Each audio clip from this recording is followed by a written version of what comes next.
As tempestades são ocorrências frequentes na natureza. Estão aí as erupções, os vulcões, os tremores de terra, os tornados, os ciclones. Todos arrasam tudo, deixam cidades destruídas, colheitas arruinadas, pessoas desabrigadas. São situações extremamente desagradáveis que acontecem na natureza e que elas estão aí e vêm sem um aviso prévio. Assim como temos as tempestades naturais, temos também as espirituais. Temos problemas, conflitos, dificuldades. Temos situações dramáticas que desabam sobre as nossas vidas, deixando atrás de si um rastro de destruição, sonhos desfeitos, esperanças despedaçadas e realizações sendo atrapalhadas, sendo desfeitas. Essas tempestades, nós não a queremos, mas elas não dependem de nós. Não há exceção nem privilégio. Todos nós passamos pelas tempestades da vida. Todas as vezes que a nossa vida é obscurecida por uma nuvem escura, nós já ficamos espertos, sabendo que virá uma tempestade e nós temos medo. O medo começa a querer tomar conta de nós. Quando nós estamos passando por essas dificuldades, nós ficamos a pensar o porquê que essas coisas acontecem, o porquê que essas tempestades vêm. Mas nós podemos observar, nós podemos tirar como exemplo, nós podemos aprender com o apóstolo Paulo, que está ali no livro de Atos. O capítulo 27 de Atos nos ensina grandes coisas. E nós podemos observar isto na vida do apóstolo Paulo. Vamos ver o exemplo de Paulo. Paulo foi chamado por Deus para um trabalho missionário. Ele queria ir para a Ásia, mas o Espírito Santo o impediu e disse-lhe: não é a Ásia, não é para a Ásia que você vai, mas a Europa. E Paulo, ele obedeceu, ele seguiu a ordem de Deus, ele seguiu aquilo que lhe foi passado. E seria natural esperar um trabalho bem-sucedido, um trabalho abençoado, porque ele estava em obediência.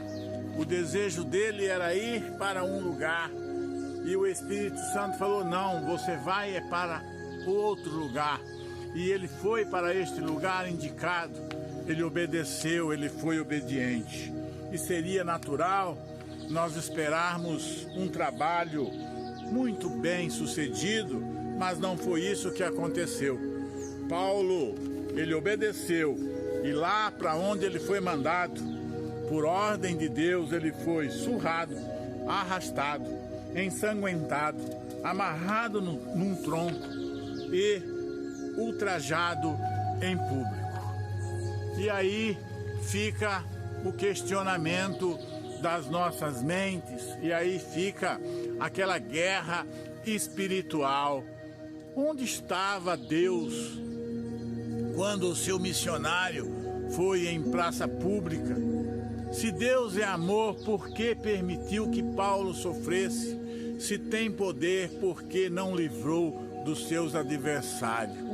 Como entender este conflito que se estabelece quando alguém está no centro da vontade de Deus e ao mesmo tempo tem que enfrentar uma terrível calamidade? É um conflito que se abre nas nossas mentes e muitas das vezes nós estamos obedecendo ao Senhor, nós estamos fazendo a vontade do Senhor, nós estamos querendo nos aproximar, buscando uma aproximação para com Deus, e Deus fica em silêncio.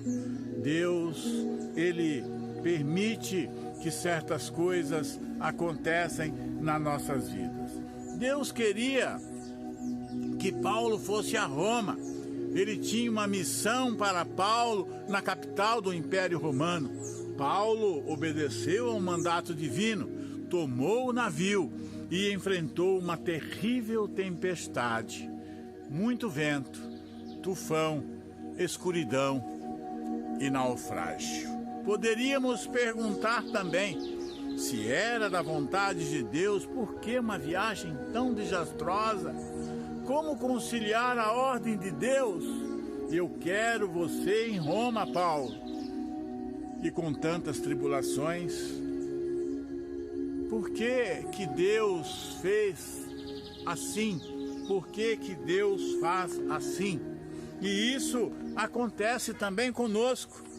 Talvez seja este o grande conflito das nossas vidas. A gente é fiel, obedece a Deus, mas de repente tem que enfrentar uma infinidade de problemas, desilusão, doença, dor, desemprego, tristeza, decepção, traição, muitas coisas. E a gente está ali, firme, na presença do Senhor. A tempestade é demorada e o agir de Deus, o silêncio de Deus também demora, também não passa. Por que Deus demora em vir ao nosso socorro? Se Ele se importa conosco, por que não nos atende na hora em que clamamos? Se Ele quer o nosso bem, por que nos obriga a passar até os limites dos nossos recursos? Até as nossas forças parecem se esgotar. Parece que nós vamos desfalecer. E por que Deus demora tanto em nos socorrer? Em momento como este, algumas pessoas que nos cercam nos atingem com perguntas incômodas. E o teu Deus, onde está? Onde está o teu Deus? Se Ele é bom, por que Ele te abandonou? Se Ele te ama, por que te deixa sozinho? Por que você está assim? Se você serve, você diz servir um Deus tão poderoso. E muitas vezes nós nos deparamos sim com perguntas como esta, com pedras atiradas em nós, com desacatos, com perguntas que muitas vezes nós questionamos a nós mesmos. Nós perguntamos, Senhor, por que tudo isto? Senhor, por que assim, Senhor? Senhor, por que se eu estou na Tua vontade, por que o Senhor está em silêncio para comigo? Por que o Senhor não corre ao meu socorro? Por que o Senhor não me socorre imediatamente? Mas no meio às tempestades da vida, temos a sensação desagradável de que Deus parece ficar quieto ao nosso clamor. A impressão que nós temos é que nós estamos clamando em vão. É que nós estamos clamando como as pedras. A sensação que nós temos é que Deus não está nos ouvindo e nem nos vendo. Muitas vezes passamos por vales escuros e temos a sensação de que quanto mais oramos, mais as coisas se agravam. Muitas vezes nós estamos clamando por uma situação, por um problema, por uma dificuldade, e aquela dificuldade ela acaba aumentando ou vindo uma outra da qual nós nem estamos esperando. Um dos grandes dilemas da vida cristã é exatamente o silêncio de Deus. Muitas vezes nós nos incomodamos com o silêncio de Deus. O silêncio de Deus é algo que muitas vezes nos incomoda, porque nós clamamos, nós pedimos, nós buscamos, nós fazemos e parece que Deus não está nos vendo. Muitas vezes, o Deus que fala poderosamente, ele fica em silêncio. O Deus que falou pelos profetas, muitas vezes ele fica calado. O Deus que fala através do seu Filho também permaneceu misteriosamente silencioso na cruz do Calvário. E quando Deus fica em silêncio, as vozes das dúvidas gritam dentro de nós. Quando Deus fica em silêncio dentro de nós, nós ouvimos os gritos das dúvidas, assim como Jesus, quando esteve naquela cruz, ele disse: Deus, meu Deus, por que me desamparaste? Muitas vezes nós também pensamos assim, mas Deus não tinha desamparado jamais o teu filho na cruz do Calvário. E Deus também, assim como ele não desamparou o filho dele na cruz do Calvário, ele também não nos desampara. E se Jesus, ele sendo filho de Deus, ele se sentiu desamparado na cruz, nós, quando estamos com um problema, com uma dificuldade, com uma situação para ser resolvida, e nós vemos o silêncio de Deus, nós vemos que Deus não se manifesta, nós também ficamos com esta dúvida no nosso coração. O povo de Israel passou 400 anos no Egito, grande parte deste tempo em cativeiro.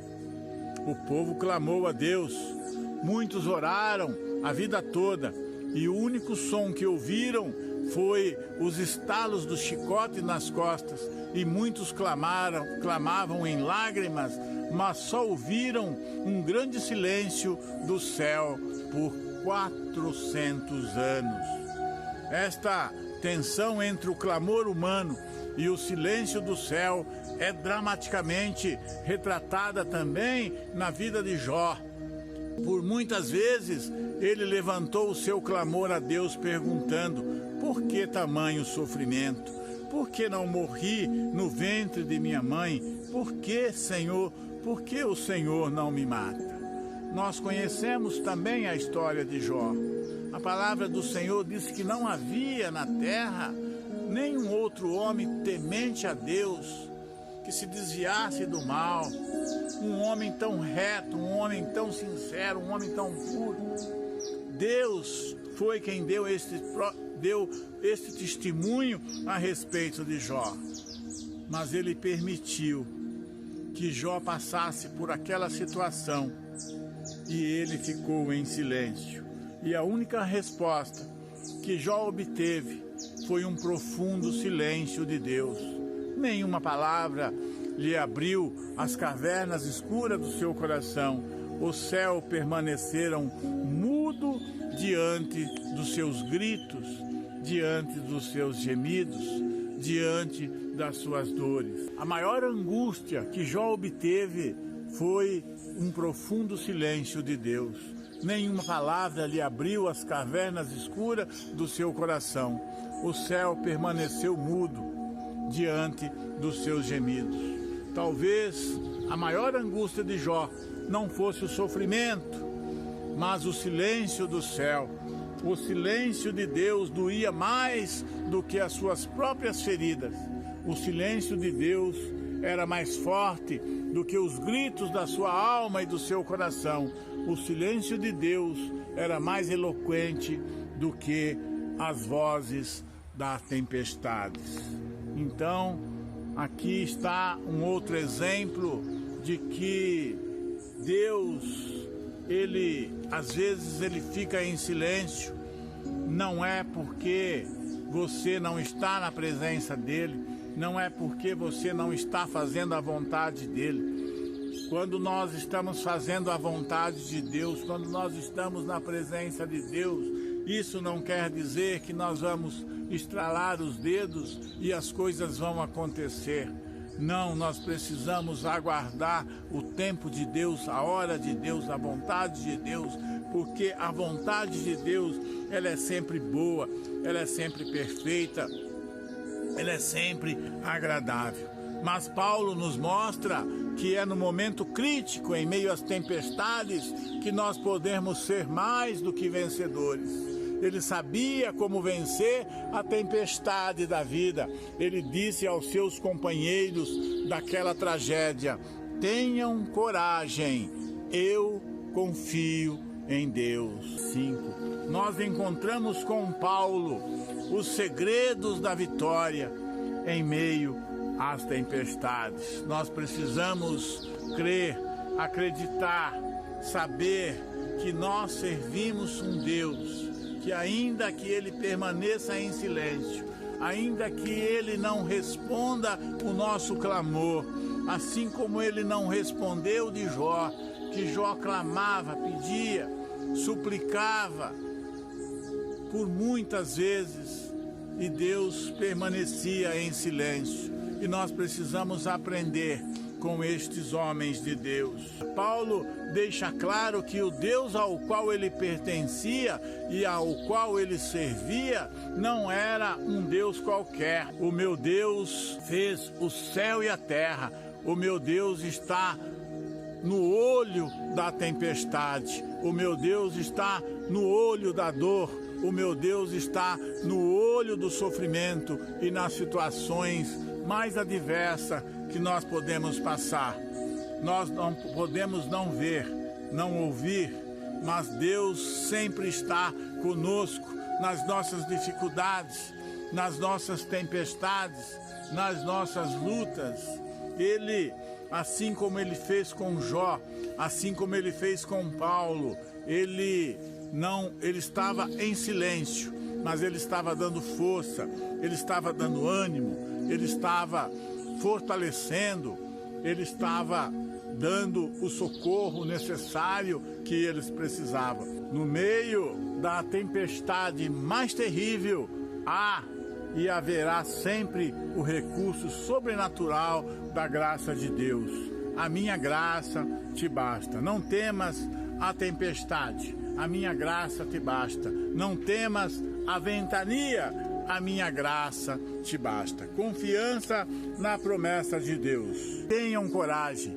Quem dizia isto era o homem que carregava um espinho na carne, perseguido, náufrago, prisioneiro, picado por uma serpente. Ele anima, exorta, incentiva, ora, agradece, ele não se deixa abater, ele não lamenta, não busca culpados, não grita desesperado em direção aos céus. Ao contrário, ele confia naquele que disse: no mundo tereis aflições, mas tende bom ânimo, porque eu venci o mundo. O ânimo do apóstolo Paulo faz com que todos recobrem o próprio ânimo. Paulo convida-nos a colocar dentro do navio da nossa existência, no momento mais duro da tempestade, a companhia maravilhosa de Jesus.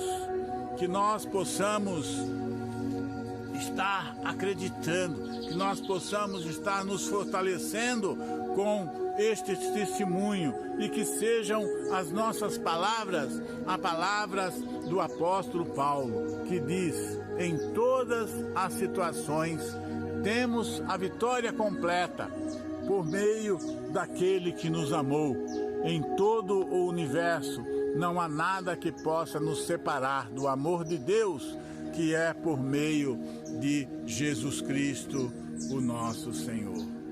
Não se esqueça de se inscrever no nosso canal, dar aquele joinha e vamos em frente, que atrás vem gente, e Jesus sempre na nossa frente.